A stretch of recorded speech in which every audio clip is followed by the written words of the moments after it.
Halo teman-teman, kembali lagi dengan kami podcast. Berjumpa lagi dengan saya Seto Panggali sebagai moderator. Dan di sini kami podcast akan membawa isu tentang kartu prakerja.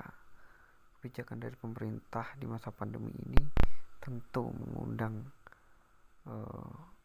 argumen-argumen dari masyarakatnya. Di sini kita akan menghadirkan 3 narasumber untuk kita diskusi pada kesempatan kali ini. Mahasiswi-mahasiswi dari Administrasi Publik Universitas Negeri Yogyakarta. Ada Evania, ada Anggun, dan ada Mela. Yuk kepoin kami podcast, dengerin sampai akhir ya. Skuy. Jadi narasumber kita yang pertama ini ada Evania Esmeralda, ini salah satu mahasiswi dari Administrasi Publik Universitas Negeri Yogyakarta yang akan memaparkan beberapa apa sih tentang kartu prakerja itu. Yuk kita dengerin dari Evania ini apa yang mau didiskusikan dengan kita. Oke, makasih Kak Seto atas waktunya. Nah, terkait program Kartu Prakerja, mungkin teman-teman udah nggak asing gitu ya sama program ini. Jadi, program Kartu Prakerja merupakan program bantuan biaya pelatihan dan insentif bagi para pekerja atau buruh yang dirumahkan, pencari kerja, serta pelaku usaha mikro dan kecil yang kehilangan pekerjaan atau mengalami penurunan daya beli akibat pandemi COVID-19. Jadi, program Kartu Prakerja menjadi salah satu upaya pemulihan ekonomi bagi masyarakat yang terimbas pandemi COVID-19. Kemudian untuk anggarannya sendiri, di tahun 2021 ini, pemerintah telah menetapkan anggaran program Kartu Prakerja sama dengan tahun lalu, yakni sebesar 20 triliun rupiah. Wah, cukup banyak juga ya ternyata. Lalu program Kartu Prakerja ini bertujuan untuk apa sih gitu ya? Jadi yang pertama itu untuk mengembangkan kompetensi angkatan kerja, kemudian meningkatkan produktivitas dan daya saing angkatan kerja, dan untuk mengembangkan kewirausahaan. Kartu Prakerja ini merupakan program andalan dari Presiden Joko Widodo yang mengacu pada Peraturan Pemerintah Nomor 39 Tahun 2012. Insentif dan pelatihan yang diberikan melalui program ini tuh merupakan salah satu bentuk jaminan sosial seperti itu.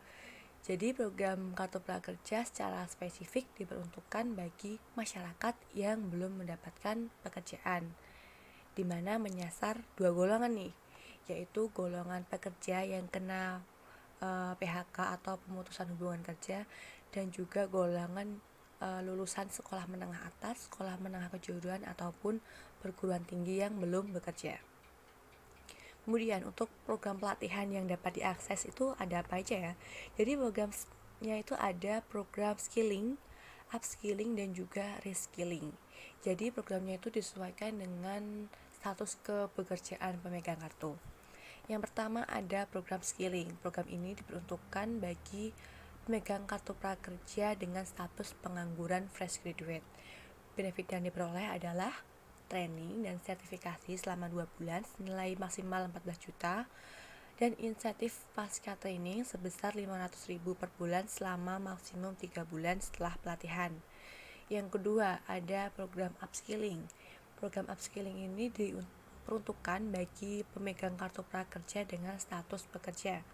Benefit yang diperoleh itu diantaranya adalah training dan sertifikasi selama 2 bulan senilai maksimal 14 juta dan insentif pengganti upah sebesar 1,5 juta per bulan selama mengikuti pelatihan. Yang ketiga itu ada program reskilling yang diperuntukkan bagi pemegang kartu prakerja dengan status pekerja ter-PHK atau berpotensi ter-PHK. Benefit yang diperoleh itu diantaranya adalah training dan sertifikasi selama 2 bulan senilai maksimal 14 juta dan insentif bagi pengganti upah gitu ya, sebagai pengganti upah sebesar 1,5 juta per bulan dan diberikan selama mengikuti training atau maksimal 3 bulan pasca training. Nah, itu tadi Kak, gambaran umum dan juga deskripsi singkat terkait apa sih itu program Kartu Prakerja. Cukup memuaskan ya. Jadi penjelasan dari Evania. Selanjutnya kita akan bincang-bincang diskusi dengan Anggun Anastasia. Gimana sih Gun tentang kartu prakerja ini kalau dari kamu sendiri? Nah, di sini aku akan menjelaskan tentang pengaruh, dampak, dan manfaat yang diberikan dari program kartu prakerja. Yang pertama, aku akan bahas pengaruh dari program kartu prakerja, yaitu program ini menjadi salah satu solusi terbaik dari pemerintah untuk mengatasi dampak pandemi COVID-19. Melalui kartu prakerja, peserta akan mendapatkan bantuan dari pemerintah berupa uang atau insentif, sekaligus pelatihan keterampilan yang akan diikuti oleh para peserta. Nah, uang atau insentif ini dapat kita pakai untuk memenuhi kebutuhan selama masa pandemi COVID-19 atau selama belum mendapatkan pekerjaan. Selanjutnya, aku akan bahas tentang dampak dari program kartu prakerja ini. Pemerintah menyatakan program kartu prakerja yang sudah berjalan selama 1 tahun ini dinyatakan berhasil dan efektif dalam meningkatkan keterampilan bekerja para penerimanya. Menurut data dari Badan Pusat Statistik atau BPS, dalam survei Angkatan Kerja Nasional atau Sakernas pada bulan Agustus tahun 2020, mencatat sebanyak 88,9% penerima kartu prakerja yang menyelesaikan pelatihan menyatakan bahwa pelatihan tersebut bermanfaat dalam meningkatkan keterampilan kerja mereka. Selanjutnya, aku akan bahas manfaat dari program kartu prakerja. Pihak pemerintah melalui situs prakerja.go.id menyampaikan bahwa proses belajar dan berlatih semestinya tak mengenal usia atau lifelong learning. Sebab, tujuan dari kartu prakerja ini ingin mengurangi angka pengangguran maupun mencegah pengangguran. Selain kesempatan mengikuti pelatihan di berbagai topik pengetahuan, peserta juga akan mendapatkan bantuan langsung tunai yang bisa dimanfaatkan untuk keperluan sehari-hari. Kartu ini juga bisa digunakan untuk memperoleh sertifikasi kompetensi kerja. Wih, bagus banget ini tentang Bang Anggun. Jadi telah ditampilkan data-data pendukung juga ya. Jadi kita dapat bayang-bayang tuh berapa sih keefektifan dari penggunaan prakerja ini.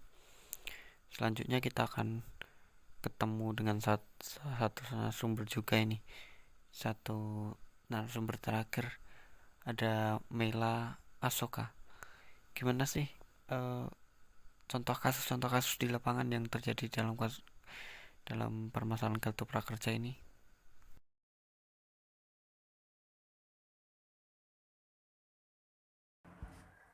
Untuk pelaksanaan program Kartu Prakerja sendiri pada tahun ini, pemerintah menambah anggaran hingga menyentuh jumlah 20 triliun dari rencana awal yang hanya 10 triliun. Menurut Kementerian Keuangan, tambahan anggaran tersebut mendesak untuk menangani dampak COVID-19 dan pemulihan ekonomi secara nasional. Sekretaris Jenderal Forum Indonesia untuk Transparansi Anggaran, Fitra Misbah Hasan, menilai bahwa kenaikan anggaran tersebut tidak tepat. Ia mengatakan bahwa sebelum adanya kenaikan anggaran, harus dilakukan evaluasi secara menyeluruh terlebih dahulu. Beberapa kelemahan dalam program prakerja yang masih belum kunjung teratasi adalah seperti verifikasi peserta masih lemah sehingga tidak sesuai klaim dari pemerintah, yaitu pencari kerja dan korban PHK.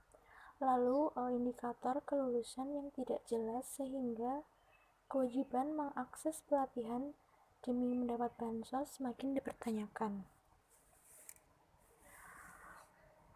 Badan Pusat Statistik BPS melakukan survei pada bulan Agustus 2020 yang mana hasilnya menunjukkan bahwa indikasi program Kartu Prakerja memang salah sasaran.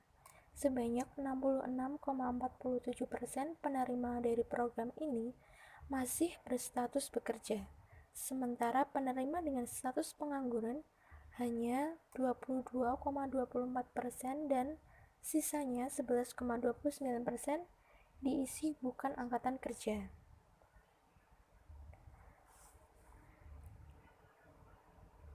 Peneliti dari Indonesia Corruption Watch (ICW), Mona Alamsyah pun sependapat bahwa prakerja harus dievaluasi dan dibenahi terlebih dahulu.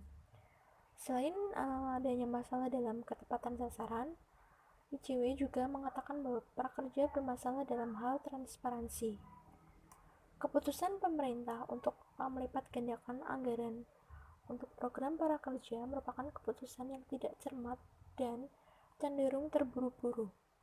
Selama ini, Kementerian Koordinator Perekonomian menyatakan dokumen perjanjian kerjasama antara manajemen pelaksana prakerja dengan Tokopedia, Ruang Guru, sampai Pijar Mahir dikecualikan alias tidak terbuka dan tidak boleh diakses oleh publik. Namun, pada bulan November 2020 lalu, Komisi Informasi Pusat menyatakan pengecualian informasi itu menyalahi aturan. Pasalnya, keputusan itu dilakukan secara sepihak atau tanpa didahului dengan uji konsekuensi di KIP. Oke, tak terasa kita sudah sampai di penghujung podcast kali ini ya. Jadi cukup menarik kalau kita membahas kartu prakerja, bahkan tidak akan cukup kalau kita cuma diskusi di podcast ini. Kita akan membutuhkan waktu yang sangat lama untuk membahas isu-isu tentang prakerja. Gimana nih teman-teman? Apakah ada request lagi? Yuk silahkan tulis dan kirimkan request kalian ke kita. Terima kasih ya. See you.